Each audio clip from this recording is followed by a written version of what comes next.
Can you think of one? Michael Jai White. Can I laugh in your face? Really? Yes. Like Steven embarrassed himself. Because, I mean, Steven hired me 3 different times himself. Why?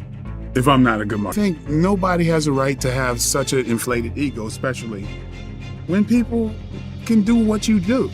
Welcome to GossipTrap, the only place that gives you the real Hollywood drama. Make sure you hit that subscribe button and drop your thoughts in the comments. We're diving straight into the mess. So here's what's boiling. Michael Jai White is finally spilling that uncut tea about his long-standing beef with Steven Seagal.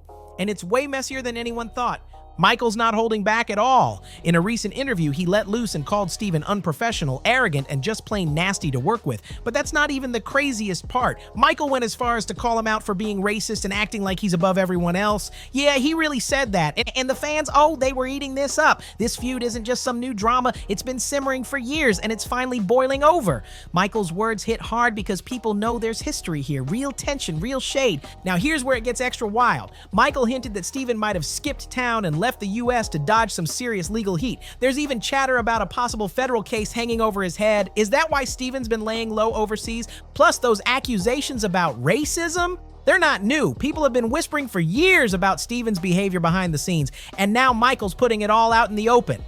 So let's rewind. Hi, you want me to do a martial art fight scene with you but I'm fighting on the side of racist white people. This beef between Michael Jai White and Steven Seagal, it stretches all the way back to the early 2000s, and it wasn't just some personal squabble. Michael claims Steven was acting wild on set and off, and people were tired of it even back then. Let's get into the mess, because this is just the beginning, and now things have hit a whole new level. Michael Jai White is speaking up loud and clear, saying Steven Seagal nearly wrecked his entire career during his prime years. That's not just beef, that's full-blown fire. Back in the day, Steven Seagal was one of Hollywood's most feared action stars, riding high on his tough guy image. But word is, he started believing the hype a little too much. Now compare that with Michael Jai White, a real martial artist, a certified tournament champ, and respected by legit fighters all across the globe. Inside and outside the country, his name rings bells. He's not some Hollywood poser. He's the real deal. Despite how different they were, Michael and Steven actually worked on several projects together. And get this, Steven was the one reaching out, personally asking Michael to act in or even help direct his movies.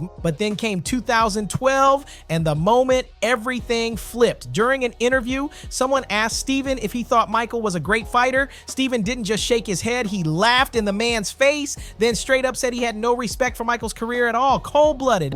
Tough guy, in your opinion. You accept it, of course. When you say tough guy, do you mean martial artist or just tough guy? I mean, Steven, for real. If he was on the street and there was a situation, you wanted this Hollywood guy by your side because he could defend himself.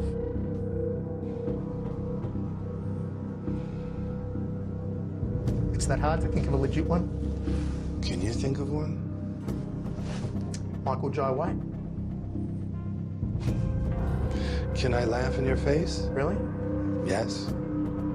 Now, Steven's always had a rep for trashing other fighters while acting like he's untouchable. But to disrespect someone he personally brought into his projects, that was a wild move, and it totally shifted the whole vibe between them. Steven Seagal's rise in Hollywood, it was wild. For a long stretch, action movie fans swore he was the next big thing, like the guy right after the legends. Early on, Steven packed his bags and flew out to Japan, diving deep into martial arts culture. And he wasn't just dabbling, he got serious with it. He trained in Aikido, a smooth but deadly martial art that's all about using your opponent's energy against them. It's all about flow, control, and staying cool under pressure. Steven earned a black belt and mastered those sharp, disciplined moves that Aikido's known for. The whole art form teaches you to chill out, not lash out. And to top it off, he married Miko Fujitani, whose family was straight-up martial arts royalty in Japan. That wasn't just a love match, it was a power move.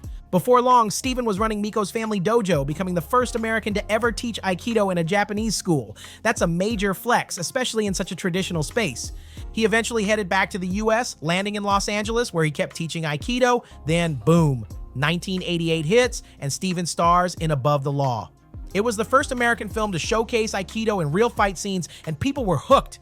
That movie launched him straight into action stardom, putting him in the same convo as the big dogs: Arnold Schwarzenegger, Sylvester Stallone, Bruce Willis, all those heavy hitters. Then came 1992's Under Siege, and that's when Steven really locked in his status. He played Casey Ryback, a former Navy SEAL who goes full beast mode on a hijacked battleship. That movie crushed the box office and even scored a sequel in 1995. Under Siege 2, dark territory, but right around that peak, things behind the scenes started to get shady. Back in 1991, the whispers about Steven Seagal's off-camera behavior started getting loud in Hollywood. That year, he was asked to host an episode of Saturday Night Live. Big deal, right? But instead of leaving a mark in a good way, Steven left a trail of bad blood. The show's longtime boss, Lorne Michaels, along with cast members like David Spade and Tim Meadows, later said Steven was straight up the worst host in the show's history. People say he treated the cast and writers like trash, talking down to folks, throwing his weight around, and refusing to play along with the comedy. He even shut down a sketch featuring Hans and Franz because those characters had once joked about beating him up. Come on, man! But it didn't stop there. Julia Sweeney, another cast member, exposed one of Steven's so-called skit ideas that had everybody uncomfortable. He pitched a creepy plot where a woman who had just been assaulted ends up going to a therapist, and the therapist tries to sleep with her. Yeah, that's what he thought was good TV. People were seriously disturbed. It was so horrible on such a scale. It was such a huge scale of terribleness that it was undeniable by anyone who was there. I remember at one point he locked himself in this dressing room because he said, "You're saying Hans and Franz could beat me up, and I'm not coming out of the dressing room until you change the sketch." Like, I mean, it was really legendary, craziness. By that point, the tough guy mask started slipping, and people saw him for what he really was. Not just arrogant, but a full-on bully who thought he could treat anyone however he wanted and never face the heat. It wasn't just SNL either. Steven was constantly clashing with real-life martial artists and fellow action stars. He kept dragging their names in interviews, acting like no one could touch him, always talking like he was untouchable. But when it came time to prove something, crickets. But here's the thing. Hollywood's got patience until it doesn't. You mess with enough people, burn enough bridges, and sooner or later, it comes right back around. Steven Seagal was about to learn the hard way what happens when nobody in the industry wants to work with you anymore. Yeah, he had the action moves, but when it came to real acting chops, not so much. After Under Siege, it was all downhill, one flop after another, Fire Down Below, The Glimmer Man, and by the early 2000s, things were looking rough. His reign as a top-tier action star was hanging by a thread. Then came Exit Wounds, the movie that was supposed to be his big comeback. It had everything going for it. A solid storyline, a stacked cast, including rapper DMX and Isaiah Washington, a major budget, and some serious hype. Steven even reached out to one of the real ones, Michael Jai White, the martial arts master who was gaining serious respect in both Hollywood and the fight world. Michael wasn't just another action guy, he was an athlete's athlete, respected by world-class fighters across every combat sport. And on top of that, he had been behind the scenes choreographing legendary fight scenes with top Hollywood producers. He was already on his way to becoming a household name in the action world. Exit Wounds had all the right ingredients, but Steven's past came back to haunt him. His reputation for being a nightmare on set hadn't gone away, especially with stunt performers. Word was Steven would constantly go off script during fight scenes and hit people way harder than necessary. We're not talking play fighting, he'd throw real punches hard enough to send people to the medic. One of the worst moments happened during filming of On Deadly Ground in 2004. Steven was in a fight scene with veteran actor and stunt pro Sve Ole Thorsen. Instead of following the choreography, Steven hit him full force in the throat, totally reckless. Sve had to be taken off set with a serious injury. That kind of move doesn't just bruise reputations, it destroys them. Steven Seagal's ego wasn't just big, it was dangerous. Actor John Leguizamo came out and said that Steven slammed him against a brick wall just for laughing. Why? Because Steven walked on set claiming he was in charge. According to Leguizamo, the guy couldn't tell the difference between his tough guy movie roles and real life. He was out here acting like he was an actual superhero or something. That was, yeah, I did a movie called Executive Decision. Yeah. And yeah. Oh yeah, all three of you saw it. and the first day we get together for rehearsal with the actors and the director, he comes in, "I'm in command. What I say is law. You disagree?" And I started cracking. I was like, I thought he was kidding. We were just hanging out. Yeah. And he Aikido'd me against a brick wall. Pow! Knocked all the air out of me. I was like, what? What? When they were filming Exit Wounds, it wasn't just one person beefing with him. Everybody had a problem. Cast, crew, producers. Nobody wanted to deal with Steven's attitude. People were straight up scared to work with him. He'd snap at folks, ignore directions, and just bulldoze over anyone who didn't kiss up to him. He made life on set miserable. He wouldn't take orders, refused to follow direction, and didn't want to do anything that might make him look weak on camera. Seen anyone aside from Steven Seagal actually really hit stuntmen on set. He was really he would actually hit the stuntman. Broke the guy's face, split his face open from cheekbone to jawbone. Wow. I mean, he hurt people for real. And Michael was not about that. The man even refused to run in scenes just so his tough guy image wouldn't take a hit. Even comedian Tom Arnold had run-ins with him, and if you're beefing with the funny guy, you know it's bad. But then things went from bad to tragic. During filming, veteran stuntman Chris Lamon lost his life while performing a dangerous car stunt. Chris was no rookie. He'd done high-risk scenes for years, but something went horribly wrong this time. He fell during the stunt, hit his head hard, and didn't make it. That moment shook the whole set, and while it wasn't directly Steven's fault, the entire vibe around that production was already toxic. Chaos, fear, and unchecked egos, it was a recipe for disaster. Chris Lamon was rushed to the hospital, but the injuries he suffered were just too severe. He didn't survive. That tragedy shook the whole set. Imagine being one of the other stunt performers, knowing what happened and still having to go out there and risk it all. The fear was real. And did Steven Seagal stop to think about any of this? Nope. He kept acting reckless, like none of it mattered. We had a stuntman die on the first day of shooting. Really? Because of it was just so crazy. On the day one, stuntman died from a simple stunt, cracked his head open. And the story was, the wardrobe was more interested in getting his wardrobe back than caring about his well-being. He died on day one. Story Seagal put a stuntman's face literally through the glass for real. Instead of playing it safe, he kept turning simple, choreographed fight scenes into actual danger zones. He was out here passing out injuries like candy, and even rapper DMX, who wasn't new to rough roles, ended up getting hurt. Steven twisted DMX's arm during a scene, going completely off script, and it caused DMX to fall hard. You had trouble with Steven Seagal on a film you did together, correct? Yeah, something like that. He hurt, a few people on the set purposely, and it's like, if you're acting and we're working together, I'm trusting you not to, take advantage of the situation and vice versa, and he put one guy's, stunt guy put his head through the window. He was just supposed to act like he hit him. He actually grabbed the guy and pushed his head through the window, and the one move where he has my arms behind my back and we're both supposed to drop to the ground at the same time, on cue, I drop and he stays up, dislocated my shoulder. Really? But what goes around comes around, and he ended up hurting himself on the set and was out for 2 weeks. So. Oh, good.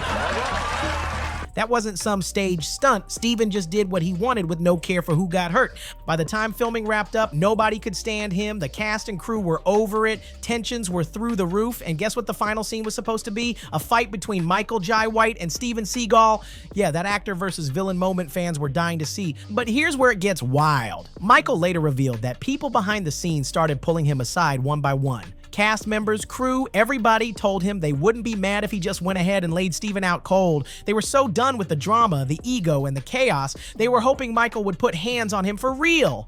And let's be honest, Michael could have done it easily. We're talking about a legit martial artist with global respect going up against a washed-up actor still pretending to be the alpha. That would have been the fight to end it all. Steven didn't stand a chance, not against Michael Jai White. And the truth is, Michael had more than enough reason to throw hands. After watching Steven disrespect, bully, and hurt so many people on set, all the respect he once had for him, gone, wiped out. Yeah, And right. I was the UN between kept Michael Jai White from hurting Steven Seagal. So Steven Gall, you're welcome.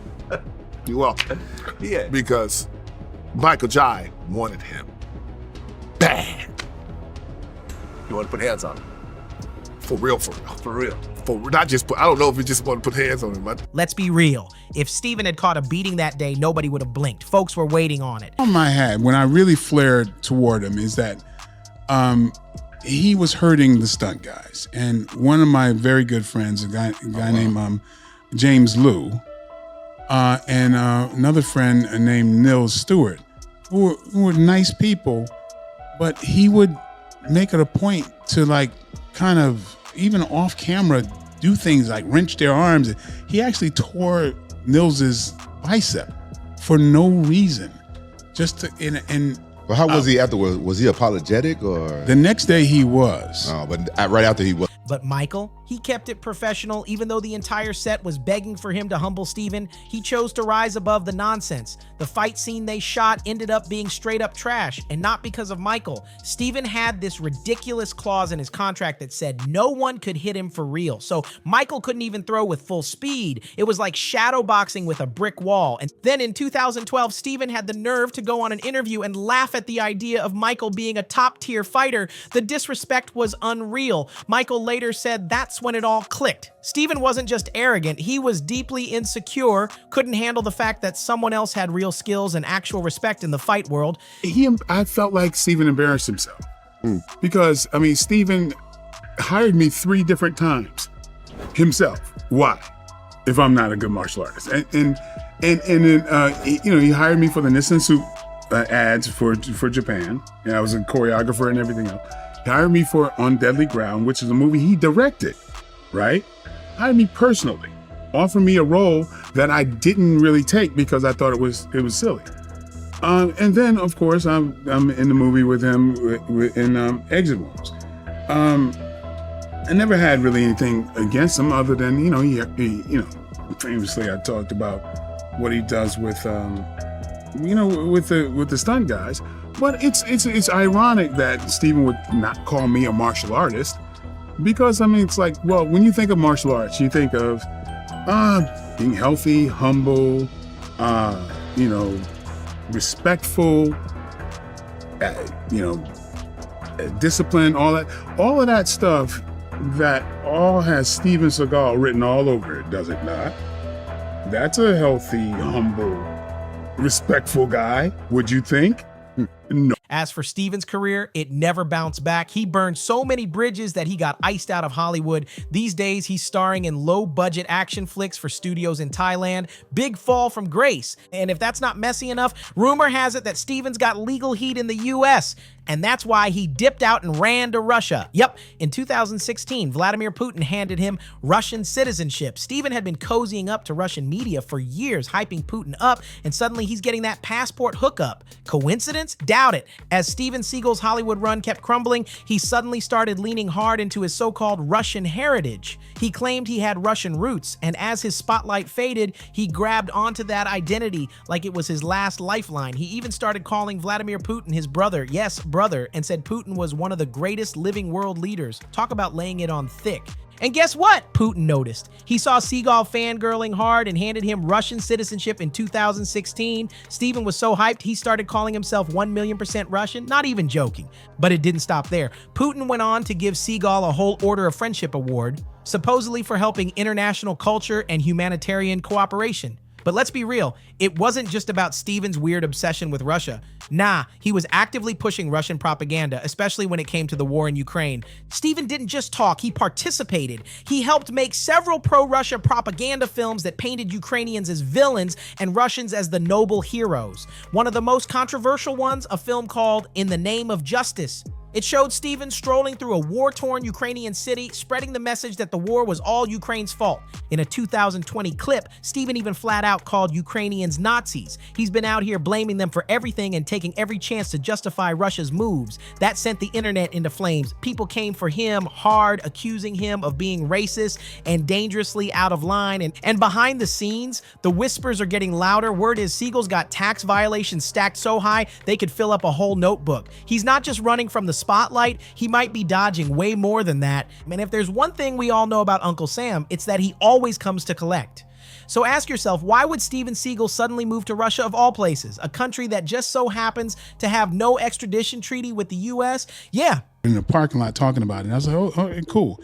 And then when I get to set, I find out the parameter of what the movie's about. And it's about these white people in Alaska mistreating the natives. And this fight was going to be at a country western bar. And I said, okay, wait a second. No, you want me to do a martial art fight scene with you but I'm fighting on the side of racist white people. in a country western bar in Alaska. And I said, why don't you throw a yarmulke on me? It's giving man on the run energy for real. Steven didn't just bounce with a suitcase, he packed up everything. Word is, he's been slowly unloading all his US properties, cutting ties left and right. It looks like he's setting up shop in Russia for good and not just for some peaceful retirement life. Meanwhile, Michael Jai White has made it very clear he never respected Steven after all the chaos. In a recent interview, he straight up roasted him, saying Steven's acting was so weak that even somebody's dad could pull off his stunts. Steven Seagal is doing anything physically in a movie that your dad can't do, right?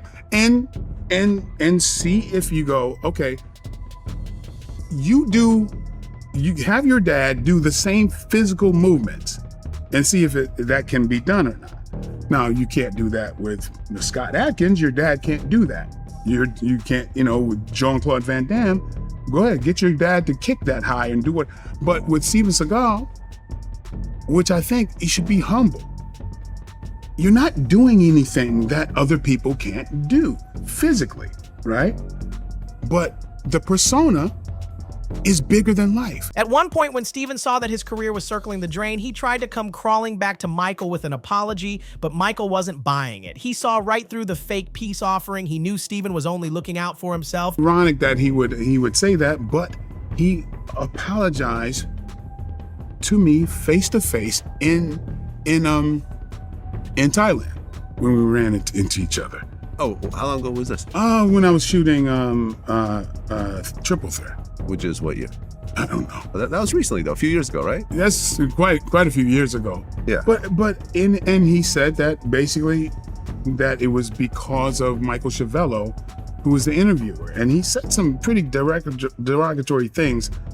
Wait, he's gonna blame the interviewer on trash talking you? I hate when people always blame me for this shit. Come on, really? I made you say all that?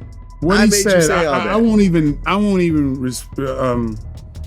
He knows if he ever looks at his interview, if I said what he said, that would cause him a lot of problems with. Here's the thing. Michael didn't have to lift a finger. Steven's been doing all the damage himself. Every move, every interview, every shady decision. It's been one long self-exposure tour. Honestly, it's a sad way for a once promising career to crash and burn. I wish ill of the guy because he's brought a lot of this stuff on himself.